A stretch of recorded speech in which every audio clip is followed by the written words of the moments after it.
नमस्कार, आप देख रहे हैं हमारा उत्तराखंड। मैं हूं आपके साथ शैलेंद्र चौहान। बुलेटिन की शुरुआत करेंगे उससे पहले एक नजर इस वक्त की हेडलाइंस पर।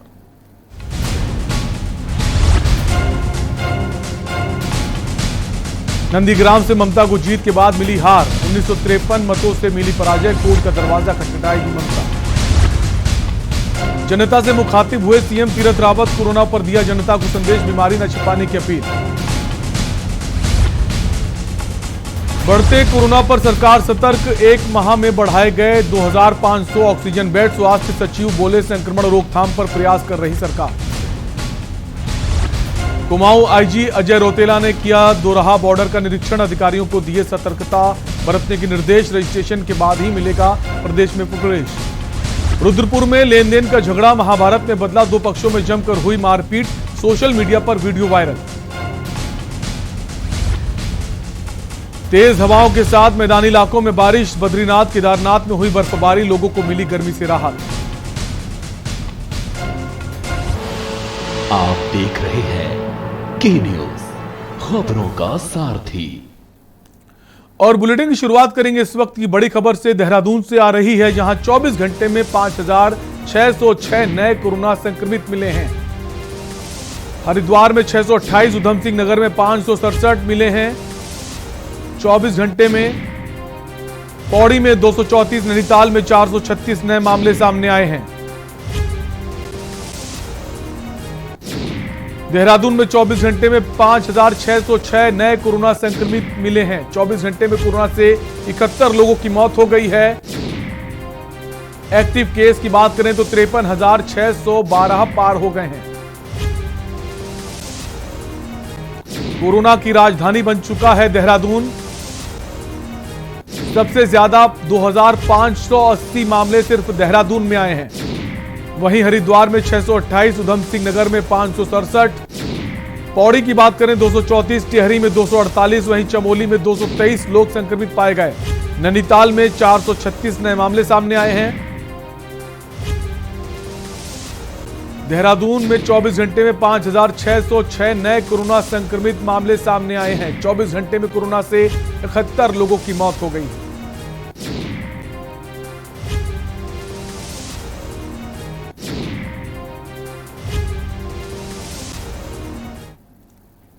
उत्तराखंड के मुख्यमंत्री तीरथ सिंह रावत लाइव वीडियो के जरिए जनता से मुखातिब हुए। इस दौरान उन्होंने लोगों से अपील की कि अपनी बीमारी को ना छिपाएं, बल्कि अपना टेस्ट कराएं और डॉक्टरों द्वारा दी गई दवाइयों और सावधानियों को बरतें। 30 अतिरिक्त एम्बुलेंस वाहनों को प्रदेश के सभी 13 जनपदों में भेजा है। इनमें 36 एडवांस लाइफ सपोर्ट और 96 बेसिक लाइफ सपोर्ट एम्बुलेंस हैं। कोरोना संक्रमण के लक्षण महसूस होने पर किसी भी प्रकार की लापरवाही न बरतें। तत्काल जांच केंद्र पर जाकर जांच कराएं। इसे छिपाएं नहीं, क्योंकि आपकी जरा सी सावधानी की वजह से अन्य कोई व्यक्ति संक्रमण से बच सकता है। यदि आप कोरोना से संक्रमित हैं तो घबराए नहीं। समझदारी और संयम के साथ चिकित्सक द्वारा बताई गई दवाओं और गाइडलाइन का पालन करें। मेरा आपसे अनुरोध है कि इस कोरोना महामारी से संबंधित किसी भी प्रकार की अफवाहों पर आप बिल्कुल भी ध्यान न दें और अपने घर वालों, रिश्तेदारों और अन्य सभी परिचित व्यक्तियों को किसी भी तरह की अफवाहों से दूर रहने का अनुरोध करें। कोरोना संबंधित किसी भी जानकारी के लिए हमारी सरकार ने टोल फ्री नंबर और व्हाट्सएप नंबर उपलब्ध कराए हैं। आप सीधे उन नंबरों पर संपर्क कर चिकित्सकों से परामर्श ले सकते हैं। सरकारी और निजी अस्पतालों को कोरोना उपचार के लिए उपकरणों, अन्य जरूरी दवाइयों और ऑक्सीजन की उपलब्धता भी सुनिश्चित की जा रही है। मैंने गत 27 अप्रैल को अहमदाबाद से 7500 रेमडेसिविर इंजेक्शन मंगवाए थे और अभी हाल ही में 2 दिन पहले पुनः 1 2000 इंजेक्शन की खेप प्रदेश को मिल चुकी है। मित्रों, आप सभी मेरा परिवार हैं और अपने परिवार की चिंता करना मेरा फर्ज है। मैं आपकी सेवा के लिए सदैव प्रयासरत और तत्पर रहूंगा। प्रदेश सरकार के सभी मंत्री और अधिकारी भी कोरोना के खिलाफ इस लड़ाई में अग्रणी भूमिका निभा रहे हैं। मैंने सरकार के सभी मंत्रियों को कोविड की रोकथाम के प्रबंधन और अनुसरण के लिए जिलेवार जिम्मेदारी सौंपी है। मैंने विधानसभा के सभी सदस्यों को उनकी विधायक निधि से 1 करोड़ रुपए तक के कोविड कार्यों को करवाने की स्वीकृति दे दी है।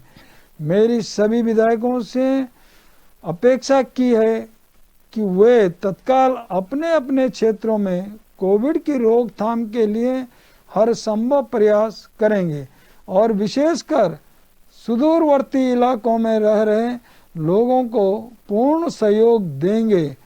अधिकारियों से भी मैं कहना चाहता हूं कि वे जनप्रतिनिधियों के साथ बेहतर समन्वय बनाएं और जन भागीदारी सुनिश्चित करते हुए कोरोना के खिलाफ इस लड़ाई को और मजबूत करें। राज्य में नर सेवा नारायण सेवा के मंत्र को साकार कर रहे सभी कोरोना योद्धाओं का भी मैं हार्दिक आभार व्यक्त करता हूं। साथ ही मैं प्रदेशवासियों से भी आग्रह करता हूं कि इस विपत्ति काल में हमारी सुरक्षा के लिए प्रतिबद्ध सुरक्षा कर्मियों, चिकित्सा कर्मियों, सफाई कर्मियों और पुलिस बल का सम्मान करें। स्वयं भी लोगों की यथासंभव मदद करने का संकल्प लें। मैं लगातार शासन के उच्च अधिकारियों से भी बात कर रहा हूं। प्रदेश के 13 जिलों के समस्त जनप्रतिनिधियों और अधिकारियों से लगातार संपर्क में हूं। स्वयं जाकर कोविड अस्पतालों का दौरा कर रहा हूं और जमीनी स्थिति का जायजा ले रहा हूं। मैं प्राइवेट अस्पतालों के डॉक्टरों, मालिकों, स्वयंसेवी संस्थाओं से भी लगातार बात कर रहा हूं, लगातार बैठकें ले रहा हूं और उनके द्वारा इस महामारी के रोकथाम के लिए जो भी सुझाव मेरे संज्ञान में लाए जा रहे हैं उन पर तुरंत एक्शन ले रहा हूं। मेरा और मेरी सरकार का एकमात्र लक्ष्य देवभूमि उत्तराखंड को कोरोना महामारी के प्रकोप से बचाना है। प्रत्येक नागरिक की सुरक्षा और उत्तम स्वास्थ्य ही हमारा परम धर्म है और इसे पूर्ण करने के लिए हम सभी संकल्पित हैं। माननीय प्रधानमंत्री श्री नरेंद्र मोदी जी के नेतृत्व में प्रदेश में 45 वर्ष से अधिक उम्र वाले नागरिकों को कोरोना की वैक्सीन निःशुल्क उपलब्ध कराई जा रही है। मेरा आपसे निवेदन है कि कोरोना संक्रमण से बचने के लिए आप सब वैक्सीन अवश्य लगाएं। मेरी सरकार ने एक महत्वपूर्ण निर्णय लिया है कि 18 से 45 वर्ष की आयु के सभी भाइयों और बहनों को निःशुल्क टीकाकरण होगा। पहाड़ तक संक्रमण न पहुंचे, इसको ध्यान में रखते हुए हमने पर्यटकों के लिए 4 धाम यात्रा को अग्रिम आदेश तक स्थगित कर दिया है। लेकिन मैंने ये भी कहा है कि देवभूमि के 4 धामों के कपाट निश्चित तिथि को पूरे विधि विधान के साथ खोले जाएं और केवल पुजारी और तीर्थ पुरोहित ही मंदिरों में रहकर भगवान की नियमित रूप से आराधना करें। मैं आप सभी को यह विश्वास दिलाना चाहता हूं कि प्रदेश सरकार आपकी हर संभव सहायता करने के लिए प्रतिबद्ध है और रहेगी। प्रशासनिक अधिकारियों को निर्देश दिया गया है हर जरूरतमंद की तत्काल प्रभाव से सहायता सुनिश्चित करें। मैं भगवान बद्री विशाल और बाबा केदारनाथ से समस्त देशवासियों के निरोग और दीर्घायु जीवन की कामना करता हूं। याद रखें, दवाई भी कड़ाई भी। धन्यवाद। जय हिंद, जय उत्तराखंड। नमस्कार। और यहां रुकेंगे एक छोटे से ब्रेक के लिए, जल्द लौटेंगे, आप बने रहिए हमारे साथ।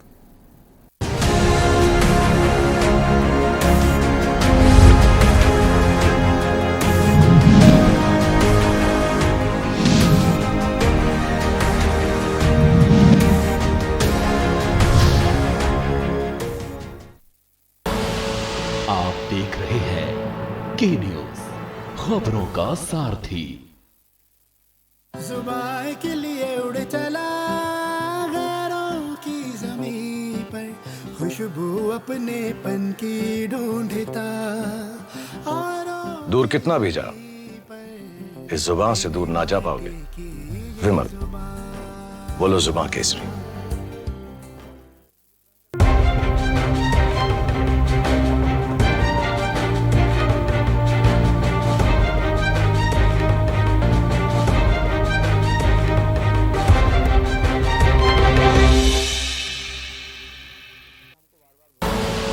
आप देख रहे हैं के न्यूज, खबरों का सारथी।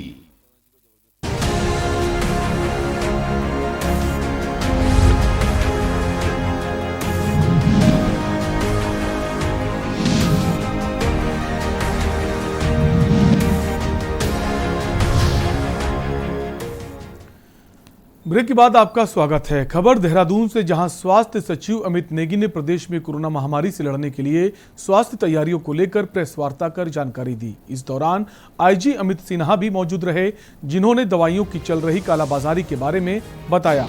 स्वास्थ्य सचिव अमित नेगी ने बताया कि एक महीने में 500 आईसीयू बेड को बढ़ाया गया है। इस बीच अप्रैल से लेकर अब तक 150 वेंटिलेटर और बढ़ाए गए हैं। साथ ही बीते एक माह में 2500 ऑक्सीजन सपोर्टेड बेड की संख्या को बढ़ाया गया है, जिससे मरीज को समय रहते सही तरीके से उपचार मिल सके। अमित नेगी ने बताया कि हल्द्वानी के मेडिकल कॉलेज में जल्दी ऑक्सीजन प्लांट की शुरुआत की जाएगी, जिससे ऑक्सीजन की किल्लत का कम किया जा सके।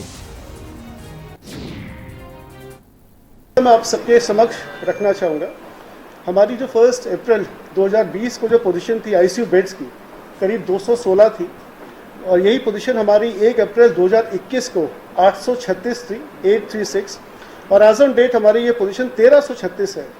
यानी कि ऑलमोस्ट पिछले एक महीने में ही हमने करीब 500 वेंटिलेटर्स, अपने 500 आईसीयू बेड्स ऐड करे हैं केवल मात्र एक महीने में। इसी प्रकार हमारे वेंटिलेटर्स जो थे वो 1 अप्रैल 2020 को 116 थे, ये पोजीशन 1 अप्रैल 2021 को 695 हो गई, और आज की डेट में ये 842 है। यानी कि हमारे करीब 150 वेंटिलेटर्स भी इस समय हमने ऐड करे हैं। सिमिलरली ऑक्सीजन बेड्स की यदि आप स्थिति देखेंगे तो हमारी 1 अप्रैल 2020 को 673 हमारे ऑक्सीजन बेड्स थे, जो पोजीशन 1 अप्रैल 2021 को 3535 3535 हो गया, और आज की डेट में मई में ये पोजीशन 6002 के आसपास है।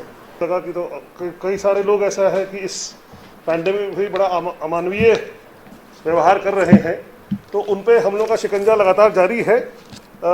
वैसे एक नंबर जारी किया था पब्लिक को कंप्लेंट्स के लिए, साथ में डायल 112 पे भी एक स्पेशल सेल बना के अलग विंग बना दिया है, जिसमें कि सिर्फ कालाबाजारी रोकने के लिए जो जनता की शिकायतें आती हैं उस पर कार्रवाई करें। अब तक हमें टोटल 147 शिकायत आई है 2 दिन के अंदर, जिसपे तमाम कार्रवाई करके हम लोगों को कई जगह से चीज़ों का पता भी चला है।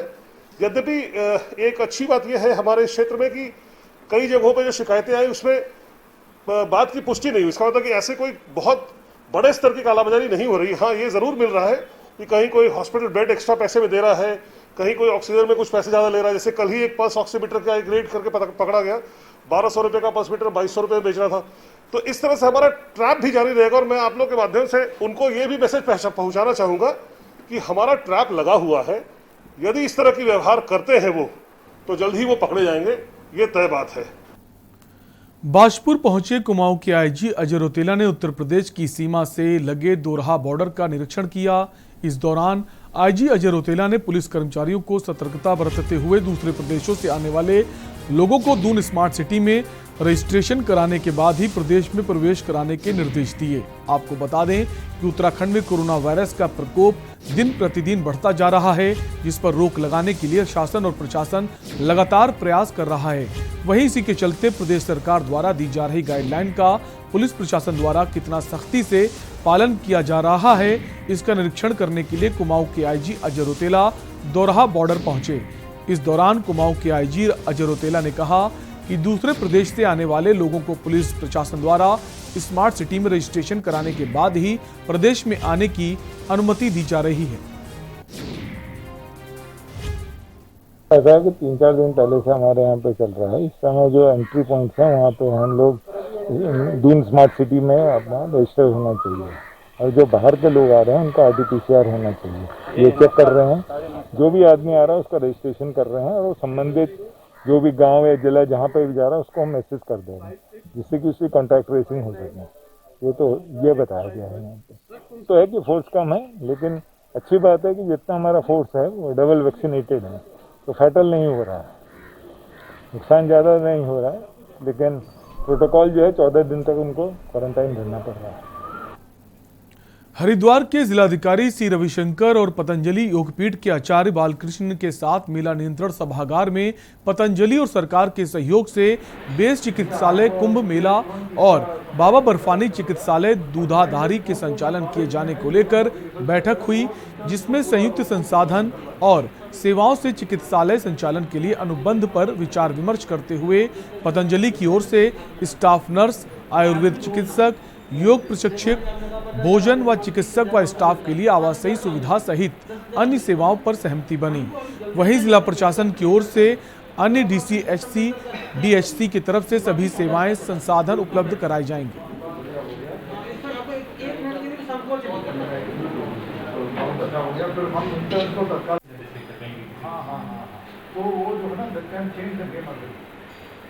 पतंजलि के साथ एक मीटिंग किया गया है, उनके साथ एक एग्रीमेंट हो रहा है कि हमारा base hospital and Baba Barfani hospital को ये हमारा गवर्नमेंट ऑफ उत्तराखंड के साथ जो है एसोसिएशन में उसको चलाने के लिए एक एग्रीमेंट बना है। इसमें कोशिश करेंगे कि 1-2 दिन के भीतर ये चालू हो जाएगा। वो शुरुआत में हम लोग उसको DCHC के रूप में चालू करना चाह रहे हैं, बहुत जल्दी ये भी DCH बन जाएगा। का मतलब जो है क्रिटिकल केयर फैसिलिटीज़ वहाँ पे भी शुरू हो जाएगा। शुरुआती तौर पर जो है ऑक्सीजन सपोर्टेड बेड्स के साथ हम इसको शुरू कर रहे हैं। धीरे धीरे जो है जो टेक्नीशियंस जो ट्रेनिंग मिल जाएंगे, उसके बाद जो है वो वेंटिलेटर सपोर्ट भी वहाँ पे मिलेगा। उत्तराखंड प्रदेश में कोरोना संक्रमितों की संख्या तेजी के साथ बढ़ती जा रही है। अस्पतालों में मरीजों को भर्ती करने के लिए बेड उपलब्ध नहीं हो रहे, तो वहीं अधिकांश मरीज ऑक्सीजन की कमी से अस्पतालों के बाहर दम तोड़ रहे हैं। जबकि प्रदेश सरकार प्रदेश में ऑक्सीजन की सप्लाई भरपूर होने की बात कह रही है, लेकिन अधिकांश ऑक्सीजन प्लांट पर निजी अस्पताल के डॉक्टर्स भी ऑक्सीजन सप्लाई के लिए चक्कर लगा रहे हैं। जबकि ऑक्सीजन प्लांट में 24 घंटे ऑक्सीजन सिलेंडर रिफिल कर रोजाना 1000 ऑक्सीजन सिलेंडर की सप्लाई की जा रही है। उसके बावजूद भी लोगों में ऑक्सीजन की कमी से हाहाकार मचा है। जबकि ऑक्सीजन प्लांट पर प्रशासन भी लगातार हर घंटे रिपोर्ट ले रहा है।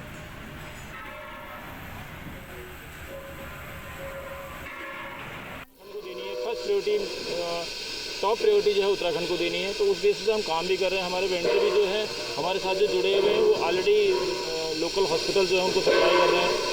और इस समय जो है कल से जो हमारे पास थोड़ा सा इशू ये आया है कि कुछ लोग मुजफ्फरनगर से, यूपी से। और यहाँ रुकेंगे एक और छोटे से ब्रेक के लिए, फौरन लौटेंगे।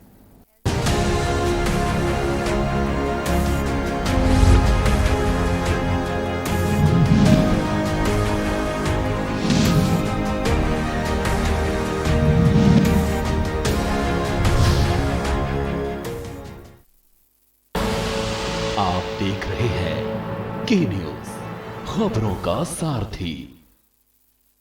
पर ये दिल है कि चख रहा है उन्हीं अल्फाजों का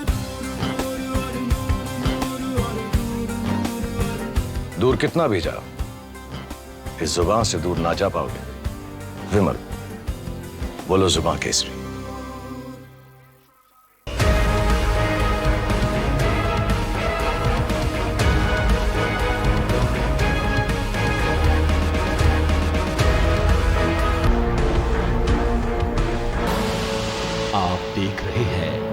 के न्यूज, खबरों का सारथी।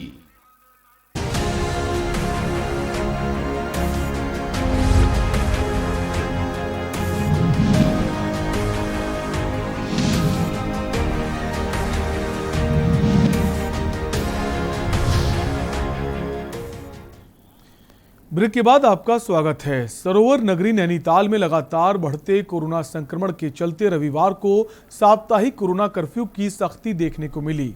नैनीताल पुलिस प्रशासन द्वारा नगर निगम के मुख्य चौराहे पर पेट्रोलिंग की गई। आवश्यक सेवाओं को छोड़कर नगर में किसी भी प्रकार की आवाजाही पर पूर्ण प्रतिबंध लगाकर साप्ताहिक कोरोना कर्फ्यू का पालन कराया गया। वहीं नगर में पुलिस सड़कों पर चेकिंग और पेट्रोलिंग कर कोविड-19 के नियम तोड़ने वालों के खिलाफ चालान करते नजर आई। नगर कोतवाल अशोक कुमार ने कहा कि कोविड-19 के नियमों और कोरोना कर्फ्यू का सख्ती से पालन कराया जा रहा है।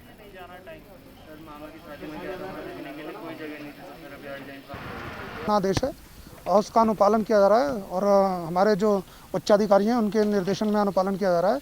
जो भी फालतू घूम रहे हैं उनका जो है सोशल डिस्टेंस के अंतर्गत चालान किया जा रहा है ताकि लोग फालतू बाहर न निकलें। जो लोग काम से आए हैं अति आवश्यक जैसे हॉस्पिटल वगैरह हैं तो उन्हें हम जाने दे रहे हैं, उनके पर्चे वर्चे देख रहे हैं, लेकिन जो बिना किसी कारण से आए हैं उनके चालान कर रहे हैं। उधम सिंह नगर में पुलिस महकमे में उस वक्त हड़कंप मच गया जिस वक्त एक लाइव मारपीट का वीडियो वायरल हो गया।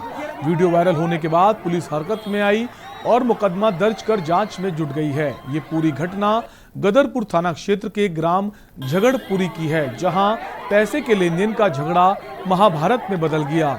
हालांकि ये झगड़ा शुक्रवार शाम 30 अप्रैल का बताया जा रहा है और ये पूरी घटना का वीडियो लोगों द्वारा मोबाइल में कैद कर लिया गया। आपको बता दें कि उधम सिंह नगर के ग्राम झगड़पुरी में पैसे के लेन देन को लेकर झगड़ा हो गया।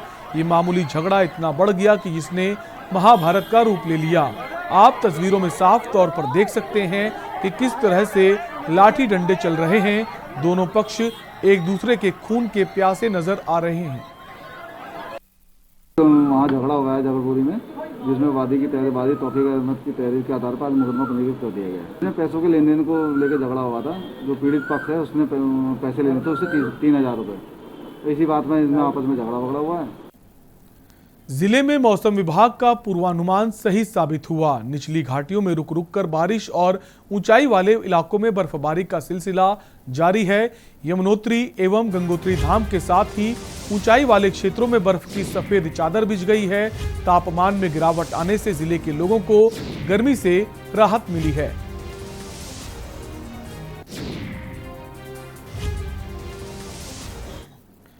पूरे देश के साथ साथ उत्तराखंड राज्य में भी कोरोना तेजी से अपने पैर पसार रहा है।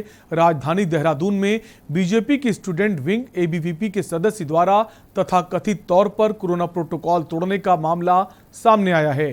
कोरोना प्रोटोकॉल की धज्जियां उड़ाते हुए एबीवीपी के सदस्य पीपीई किट पहन के दून मेडिकल कॉलेज के कोविड वार्ड में भर्ती कोरोना मरीजों के बीच पहुंच गए और वहां उन्होंने इलाज करा रहे लोगों को उनके ऑक्सीजन पाइप हटाकर फलों का जूस पिलाया, ये जानते हुए भी कि ये नियम के खिलाफ है। बावजूद इसके कोरोना प्रोटोकॉल की धज्जियां उड़ाई गई। देखिए रिपोर्ट।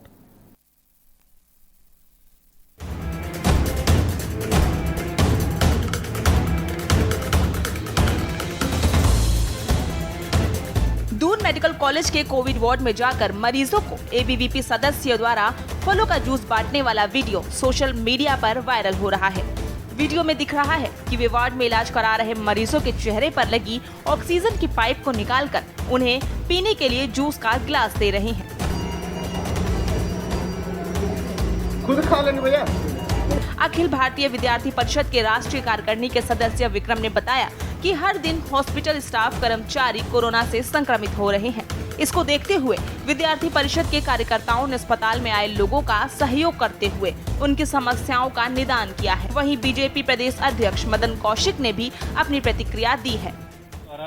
यहाँ पे दून हॉस्पिटल के प्रशासन द्वारा हमें वॉलंटियर मांगे गए, जिसमें विद्यार्थी परिषद के 10 वॉलंटियर लगातार 6 दिनों से यहाँ पे सेवा का काम कर रहे हैं।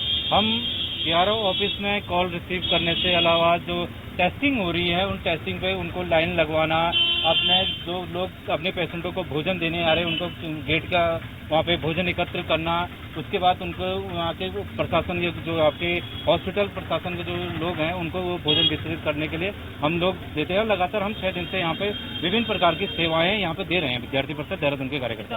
कोई भी कार्यकर्ता हो, बीजेपी का हो या अन्य राजनीतिक दलों के हो, सामाजिक संगठनों के हो, जो कोविड का प्रोटोकॉल है उसका पालन करना ही चाहिए। केंद्रीय नेतृत्व ने उत्तराखंड राज्य में कोरोना के संक्रमण काल में कुछ बिंदुओं पर प्रदेश के संगठन को काम करने के लिए और इस प्रकार एक दिशा निर्देश दिए थे। वहीं दूसरी ओर इस पूरे घटनाक्रम पर कांग्रेस ने एक बार फिर राज्य सरकार को आड़े हाथों लिया है। कांग्रेस ने सत्ताधारी दल के छात्र संगठन एबीवीपी पर आरोप लगाते हुए स्वास्थ्य विभाग व जिला प्रशासन पर जोरदार निशाना साधा। कांग्रेस का कहना है कि सत्ताधारी दल इस कोरोना में भी लोगों की जान की परवाह किए बगैर राजनीति करने में मशगूल है। कांग्रेस का सवाल है कि क्या अब राष्ट्रीय स्तर, राज्य स्तर व जिला स्तर पर कोविड-19 प्रोटोकॉल अब बदल गया है और क्या संक्रमित मरीज के पास अब कोई भी व्यक्ति उसकी तीमानदारी करने के लिए जा सकता है। और मैं कोविड अस्पताल में, कोविड वार्ड में नहीं गया, मैं कोविड के मरीज के पास नहीं गया, मैंने कोई प्रोटोकॉल का उल्लंघन नहीं किया। उसके बावजूद सरकार ने मुझको 28 दिन बंद कर दिया क्वारंटीन में, इसलिए कि मैं आवाज ना उठा पाऊं कुव्यवस्थाओं के खिलाफ। और आज आपकी पार्टी के लोग अस्पताल में, कोविड डेडिकेटेड हॉस्पिटल में, कोविड वार्ड में जाकर के कोविड से ग्रसित मरीज जिनका इलाज चल रहा है उनके पास जाकर के उनको खाना खिला रहे हैं, जूस पिला रहे हैं और फोटो खिंचवा रहे हैं। मैं समझता हूं जिला प्रशासन को, स्वास्थ्य विभाग को और प्रदेश की सरकार को इसको संज्ञान लेकर के तत्काल उन लोगों के खिलाफ कार्रवाई करनी चाहिए जो वहां गए थे, और उन लोगों के खिलाफ कार्रवाई करनी चाहिए थी जिन्होंने उनको वहां जाने के लिए परमिशन दी, अलाउ। संक्रमण के इस दौर में कोविड नियमों की धज्जियां उड़ाई जाने के बाद अब राजनीति गरमाने लगी है। हालात बद से बदतर हैं और उसके बाद नियमों का उल्लंघन और राजनीतिक बयानों का दौर निराशाजनक है। देहरादून से के न्यूज इंडिया के लिए अशोक कुमार की रिपोर्ट।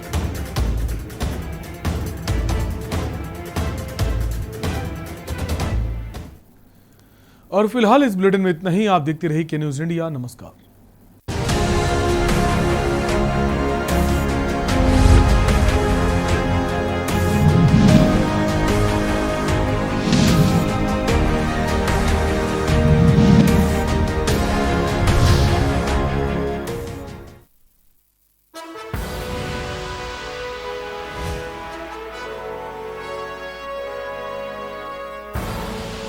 आप देख रहे हैं के न्यूज, खबरों का सारथी।